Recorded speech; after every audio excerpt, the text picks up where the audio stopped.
Kondisi Nusantara. Hari ini saya sedang melakukan percakapan dengan Ibu Kusnawati. Beliau adalah guru IPA dari SMP 8 Surabaya.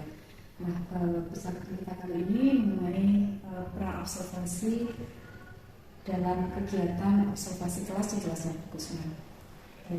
Selamat pagi Bu Kusna. Selamat pagi Bu Aini. Mungkin Bu Kusna bisa memperkenalkan diri dulu. Perkenalkan, nama saya Ibu Kusnawati. Sehari-hari mengajar mata pelajaran IPA di SMP Negeri 8 Surabaya. Kebetulan untuk kelas yang saya ajar adalah kelas 7 kurikulum Merdeka.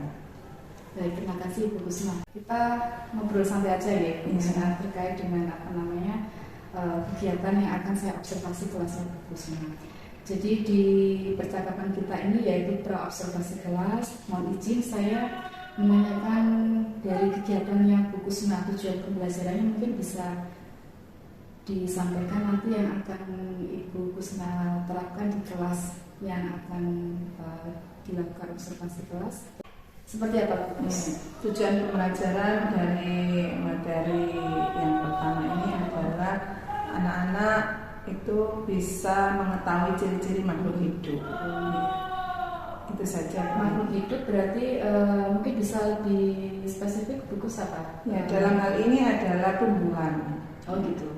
Jadi di dalam pembelajaran buku ini nanti mengangkat tentang tumbuhan. Iya. Hidupnya tumbuhan gitu. Iya. Oke.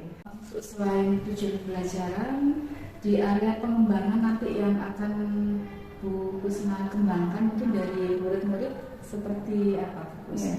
Dalam percobaan yang dilakukan anak-anak ini dengan melakukan penanaman terhadap tanaman kacang hijau, nanti arahnya setelah mempelajari ciri-ciri makhluk hidup itu untuk materi yang akan diperoleh anak-anak itu kan materi klasifikasi makhluk hidup khususnya tumbuhan. Nah, di situ nanti anak-anak akan mempelajari kunci determinasi dan dikotomi. Nah, dari pengamatan yang sudah dilakukan oleh anak-anak terhadap tanaman kacang hijau, nanti anak-anak diharapkan juga bisa mengetahui ciri-ciri fisik dari tanaman kacang hijau sehingga nanti mereka dapat melakukan klasifikasi dengan menggunakan kunci determinasi. Itu Bu Aini. Jadi mungkin ada media-media gitu bungkusnya dipakai. Ya, media pembelajaran yang saya pakai itu ya ini tanaman kacang hijau yang nanti akan dilakukan pengamatan. Itu pun anak-anak nanti akan menanam sendiri. Jadi mereka akan menggunakan biji kacang hijau, kemudian ditanam. Ya, ditanam itu untuk percobaan yang kemarin itu anak-anak saya suruh menanam dengan menggunakan media tanam tanah. Dia tanah. Dan itu saya bagi dengan menggunakan 3 kondisi. Yang pertama, kondisi tidak ada cahaya. Kemudian yang kedua, kondisinya redup, ada cahaya tapi sedikit. Dan yang ketiga adalah cahaya mataharinya itu terang. Ya, jadi anak-anak supaya bisa nanti membedakan gitu, dari berbagai kondisi gitu ya? Ya, dari berbagai kondisi. Jadi variabelnya ini saya ubah-ubah. Itu sesuai dengan buku yang buku Kusna pakai gitu? Ya, arahannya seperti itu. Tapi ada beberapa yang ingin saya kembangkan di situ. Karenanya tidak sama persis percobaannya. Dari 3 kondisi itu supaya anak-anak itu bisa membedakan nantinya. Kalau di buku itu hanya menanam biji tanaman kacang hijau saja di tempat gelap dan tempat yang terang. Oh gitu. Ya, tapi di sini saya kembangkan lagi, saya berikan cahaya yang sedikit jadi di tempat yang redup. Gitu. Berarti ada tambahan kondisi gitu ya, khusus anak bervariasi. Ya, lebih bervariasi. Kemudian nanti mereka juga bisa di samping itu mereka bisa nanti membuat kesimpulan pengaruh cahaya matahari terhadap perkembangan tanaman kacang hijau. Baik, Bu Kusna, tadi kan area pengembangan yang akan Bu Kusma kembangkan pada anak-anak ini. Kalau ini Bu Kusma, apa namanya strateginya Bu Kus? Strategi yang dipakai di kelasnya Bu Kusma itu. Ya, strategi pembelajaran yang saya lakukan itu yang pertama, karena anak-anak ini di dalam kelas itu ada 32 orang anak, jadi supaya mereka dalam pengamatan itu bisa terfokus masing-masing, itu saya buat per kelompok. Dan untuk strategi pembelajarannya juga nanti saya buat dalam bentuk praktik ya, praktik tiap kelompok, kemudian pengamatan, mereka melakukan eksperimen sesuai dengan kelompoknya masing-masing, seperti itu. Jadi strateginya itu fokus menggunakan berkelompok gitu? Iya, dengan pembelajaran kelompok. Kalau saya mengelompokkan itu saya buat heterogen Pak. Ya, jadi ada anak yang pandai, menengah, dan ada anak yang kurang.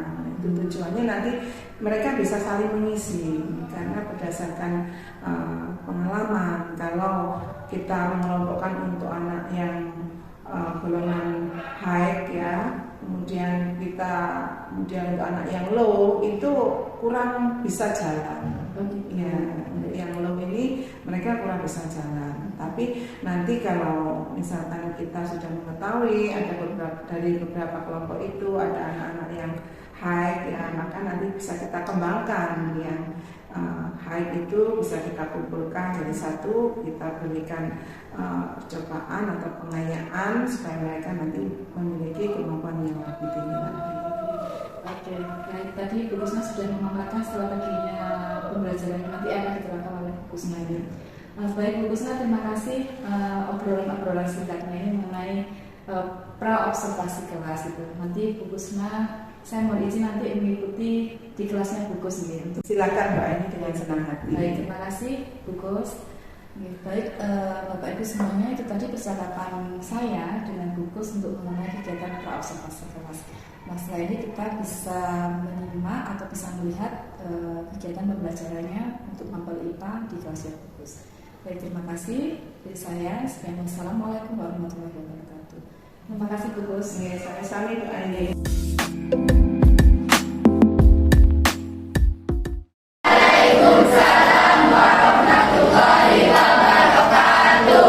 Selamat pagi anak-anak. Gimana kabarnya? Tetap semangat? Ya.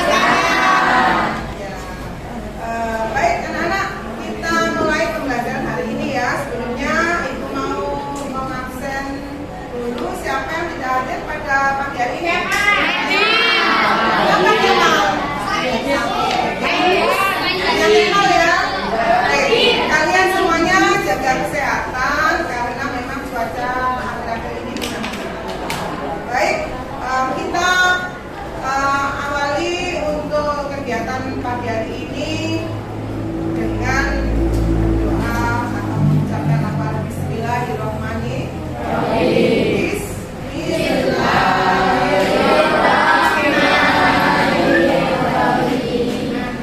Baik anak-anak, pada kesempatan yang lalu, pertemuan yang lalu, kalian sudah membuat proyek untuk penanaman tanaman kacang hijau. Coba Andini lo, kamu ulangi untuk konsep penanaman tanaman kacang hijau seperti pada minggu yang lalu. Coba Andini lo. Andini lo. Baik, maksudnya itu yang pertama adalah tempat Ambil itu tanamannya. membutuhkan 3 tempat botol bekas, gelas bekas dari plastik sudah boleh. Nah itu kita isi kapas, kemudian kita taruh di kacang hijaunya, dikasih air dan menunggunya selama 12 hari.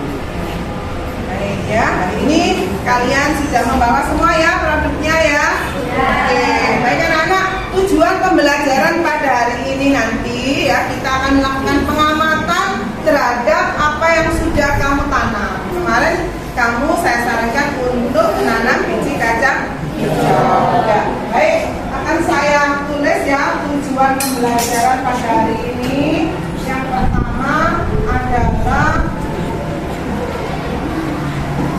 mengetahui ciri-ciri makhluk hidup. Jadi nanti dari kegiatan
Oke, ya. Kemudian yang ketiga, kamu bisa menurut oke ya. Kalian bisa bekerja menurut kelompoknya masing-masing sesuai dengan tuntunan yang ada di LKPD yang buku 2. Ya.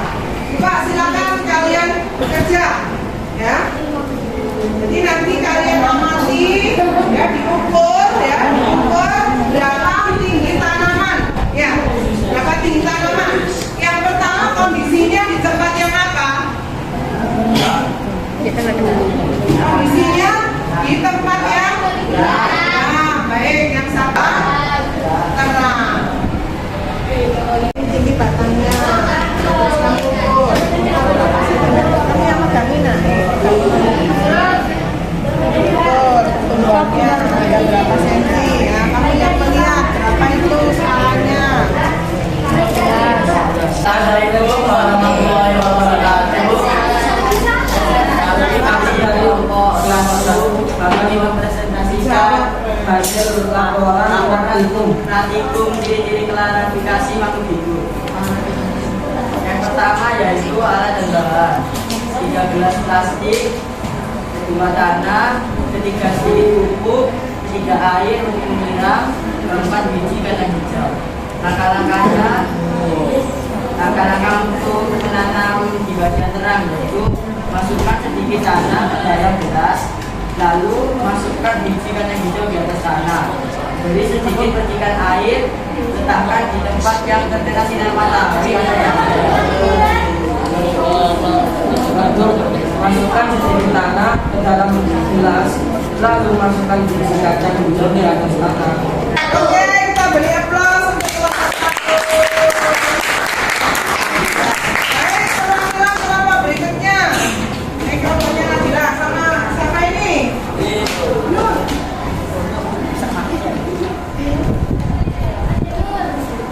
Warahmatullahi wabarakatuh.